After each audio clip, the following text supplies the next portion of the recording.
جو پیش ہوں گے دوبارہ الیکشن کمیشن کا کیس ویسے بنتا ہے. دیکھیے کیسز اتنے ہیں کہ اب دیکھتے ہیں کہ جس طرح سے سرکار نے کیسز بنا دی ہیں پورے پاکستان میں، کبھی کوئٹہ درج ہوتا ہے، کبھی سیفر والا معاملہ اٹھا دیا جاتا ہے، کبھی جو ہے وہ اس کے اوپر بغاوت کے مقدمے درج کر دیے جاتے ہیں. تو کیسز سے اگر اس دن اس طرح کی پیشی نہ ہوئی تو ضرور پیش ہوں گے.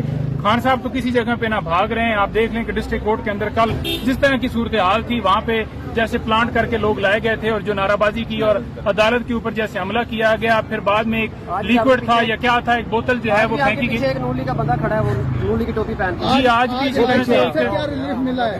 جی دیکھیے کھڑا ہونے سے کوئی فرق نہیں پڑتا، کھڑے ہیں تو کوئی بات نہیں ہے، لیکن یہ ہے کہ جو یہ صرف اور صرف خان صاحب کی جو ہے تذلیل کی جا رہی ہے عدالتوں کے اندر پیش کر کے، عدالتوں کے اندر بلا کے، جو کہ اسٹیٹمنٹ رانا ثناءاللہ نے یہ دی تھی کہ خان صاحب جو ہیں وہ اس کو میں اتنا بھگاؤں گا کہ وہ خود کہے گا کہ مجھے گرفتار کروں، تو یہ صرف اور صرف وہ پریکٹس ہوگی. نعیم صاحب، جب بھی خان صاحب پیشی کے لیے آتے ہیں یہی کہا جاتا ہے کہ آج گرفتار کریں گے، کل گرفتار کریں گے، لیکن ریلیف پر ریلیف خان صاحب کو مل رہا ہے. ہوائیں بدلنا شروع ہو گئی ہیں، کیا معاملات بہتری کی جانب جا رہے ہیں عمران خان صاحب؟ دیکھیں گزاری یہ ہے کہ کوئی ریلیف نہیں ہے. جتنے کیسز بنائے گئے ہیں وہ سارے بوگس ہیں. 4 مقدمات میں اگلے دن آپ نے دیکھا کہ آرڈر آیا ہے، آرڈر کے اندر انہوں نے کہا کہ سرکار نے کوئی ثبوت ہی نہیں دیا. تو جب ثبوت ہی نہ ہو کیس کے اندر تو بیل تو کنفرم ہونی. اسی طرح سے جو پریویس بیل ہیں، جن لوگوں میں جن کیسز میں خان صاحب جو ہیں وہ پیش ہو رہے ہیں، ان میں اگر بیل ہو رہی ہے تو کیسز ہی ایسے ہیں کمزور بنائے گئے ہیں جس کی بنیاد کے اوپر ان کو بیلیں ملتی ہیں. اور ریلیف والی صرف بات کی جا رہی ہے کہ ریلیف دیا جا رہا ہے. کیس کوئی ایک ہے ہی نہیں کسی طرح سے کوئی مضبوط کہ جس میں وہ جو خان صاحب کو گرفتار کریں، یہ سزا دیں.